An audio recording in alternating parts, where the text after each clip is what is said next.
It was a Tuesday. That's the first thing I remember. Tuesdays are for groceries. I've kept that schedule for nearly 2 decades. Ever since retirement, I've lived by routines. Wake up at 7. Coffee by 7:15. Stretch my legs. Watch the news. Eat something light. Then out the door before the parking lot gets full. That Tuesday started like any other. Nothing unusual. I remember the way the sun lit the countertop. I remember my slippers being cold. I remember walking from the kitchen to the living room without thinking. And that's what scares me now, that it all felt so normal. Because when your body is about to betray you, it doesn't always send a warning. It whispers. Then it goes quiet. Then it drops you. I was 74. People told me all the time, you don't look it. I stayed active. Walked every day. Ate well. Never smoked. My blood pressure was good. My doctor told me, just a month earlier, you're in better shape than most 50-year-olds. That made me proud. And maybe a little careless. Because I ignored the signs. 2 months before that Tuesday, I remember standing up from the couch and my right foot felt off. Like I was stepping on a sock, even though I wasn't. It wasn't numb. Just dull. Like the messages between my brain and foot were taking the long way around. It went away after a few seconds. So I ignored it. The next week, my left calf cramped while I was brushing my teeth. It didn't hurt. It just locked, like the muscle forgot how to move. I stretched. I massaged. It passed. I didn't tell anyone. What would I say? That my foot felt weird for 5 seconds? Then came the stumble. I was in the backyard, walking to the shed. There's a small dip in the grass, barely noticeable. I'd stepped over it 100 times.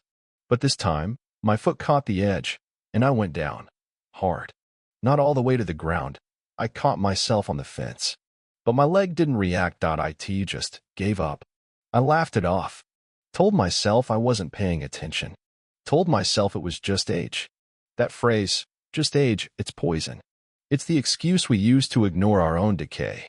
It's what we say when we're too afraid to say, something's wrong. Then came Tuesday. I was at the store, halfway down the canned goods aisle, pushing my cart, thinking about whether I needed 1 or 2 cans of tomato soup. I reached up, and that's when it happened. My knees buckled. No pain. No warning. Just a total loss of control.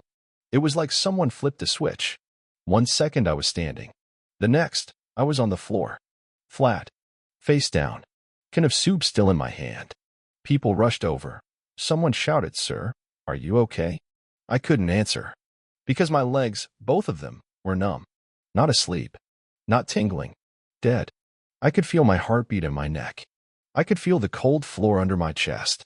But my legs weren't part of me anymore. An ambulance came. Paramedics asked questions I barely remember. Have you had a stroke? Can you move your toes? When did the symptoms start? I wanted to scream. Today. Right now. This second. But it wasn't true. The signs had been there. Weeks of strange sensations, twitches, tightness, moments where my balance felt off. I'd ignored them all. At the hospital, they ran tests. Blood work. CT scan. MRI. They ruled out stroke. Ruled out spinal trauma. Then came the words. We're seeing signs of peripheral nerve compression. Possibly degenerative. We'll need to do further studies. In English, my nerves, the ones that controlled my legs, were dying. And they had been dying for a long time. The doctor said something else that still rings in my ears. This wasn't sudden. The collapse was sudden. But the damage? That's been happening quietly for months. They admitted me overnight. I didn't sleep. I stared at the ceiling and tried to move my toes. The left one twitched. That gave me hope. They brought in a neurologist. He was young. Sharp. He asked more questions than anyone else had. He pulled up my primary care records. And what he found made me furious. My last 3 physicals had notes about muscle weakness. Each time I'd mentioned fatigue, leg pain, foot numbness. And each time, they'd written, normal for age. No referrals. No imaging. No follow-up. Just a pat on the back and a refill of vitamin D. That's when the anger hit. Not just fear. Not just grief. Anger. Because if someone, anyone, had looked deeper, maybe I wouldn't be lying in a hospital bed learning how to walk again. The neurologist ordered an EMG, a nerve conduction study. It hurt like hell, but it told the truth. You've got advanced neuropathy and early signs of spinal stenosis. Translation? My spine was pressing on the nerves that powered my legs. And every time I brushed it off, every time I said, just age, every time a doctor nodded and smiled instead of investigating, my body was losing time. They transferred me to a rehabilitation wing 3 days after the diagnosis. I had never been in a place like that before. White halls, no clocks, polished floors that smelled like antiseptic and quiet frustration. I remember being wheeled in by a nurse named Carla. She asked if I wanted to see the room or go straight to the PT room. I said the room, because at that point, I still couldn't feel my right foot. The room had a bed with rails, a tray table, a window overlooking a parking lot, and a plastic chair that looked like it hadn't moved in a decade. There were no pictures on the walls, just rules. Printed, laminated, taped at eye level. The first night, I didn't sleep. Not because of pain, but because of the new sound of my body, quiet, uncooperative, still. They came in the next morning with a walker and optimism. The optimism belonged to the therapist, not to me. Her name was Justine, mid-40s. Spoke like a coach. We're going to teach your legs how to listen again.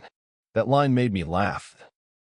Not because it was funny, but because the idea that my legs and I were now two different things felt painfully true. That day, we started. She tapped my toes, rubbed my calves, asked me to close my eyes and tell her when I felt pressure. I got most of them wrong. I guess more than I answered. She said, "We've got work to do." And that became our thing. Every morning, she'd walk in and say, "We've got work to do."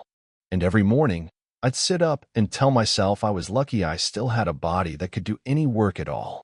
It was slow, painful, and humbling in a way that words fail to capture. Do you know what it's like to have someone teach you how to stand? Not walk. Just stand. Just shift weight from one leg to another without toppling like a tree that forgot how roots work.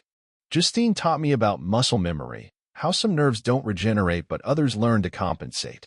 We worked on balance, on grip, on motion. And in the evenings, when the therapy was done, I'd sit in the chair by the window and stare at the lot below and think about how I used to complain about traffic. Perspective's a cruel teacher. It shows you how ungrateful you were only after it takes something away. After a week, I could wiggle my toes. After 2, I could stand for 5 seconds. After 3, I walked 10 feet with the walker. Progress felt like climbing a mountain blindfolded, where every inch upward felt like luck. But I took it. Because the alternative was the bed. And I decided I wouldn't die in a bed. I kept thinking about the years before. All the little moments I missed, the cues, the signs. The way my left foot dragged when I was tired. The way I avoided stairs without thinking. The nights I massaged my legs without realizing I was compensating for something deeper. No one tells you that denial isn't just emotional, it's physical. Your body denies things long before your mind lets you see them. By week 5, I could walk across the room, still with the walker. Still slow, but my knees held. My legs obeyed. My feet remembered the ground. That's when I asked to go home. The doctor was hesitant, said I still needed monitoring. I told him I'd hire someone. He asked if I was ready. I said, "If I wait until I feel ready, I'll never go." They let me leave that Friday. I sat in the passenger seat, gripping the handle, terrified. Not of the world, but of myself. Of falling. Of freezing. Of losing my legs again in the middle of the sidewalk. But I didn't. I made it to the door. Step by step. With a cane in my right hand and fury in my chest. Because I kept thinking, how many people never make it to the second part of the story? How many fall and never stand again? Not because they couldn't, but because no one ever looked deep enough to ask why it happened. I made an appointment with my old doctor. Not because I wanted revenge. Because I needed to say it. To look him in the eye. To make him see what he missed. He smiled when I entered. "You're looking better than ever." I sat down, slowly, carefully. I said, "I collapsed in a grocery store. My legs stopped working. Your notes said I was fine." His smile faded. He started flipping through a file on his desk. I could see his lips move, excuses loading like slow software. "Well, aging can be unpredictable." I raised my voice. It wasn't age. It was stenosis. It was nerve death. It was in my chart. You saw the signs. You wrote them down. You just didn't care. He leaned back, said nothing. I stood up, bracing on my cane. I'm walking again. Not because of you. In spite of you. And then I left. No one applauded. No music played. But I walked out of that office straighter than I had in years. Now I speak to everyone who'll listen. At the park. At the pharmacy. In the elevator. I say, don't let them blame everything on your age. Don't ignore tingles, numbness, dragging feet. If something feels off, it is. You don't get second chances often. Bodies are fragile, mine's even more so. But if you're lucky, and I was, you get a second walk. And when you do, you take every damn step like it's holy. Because it is.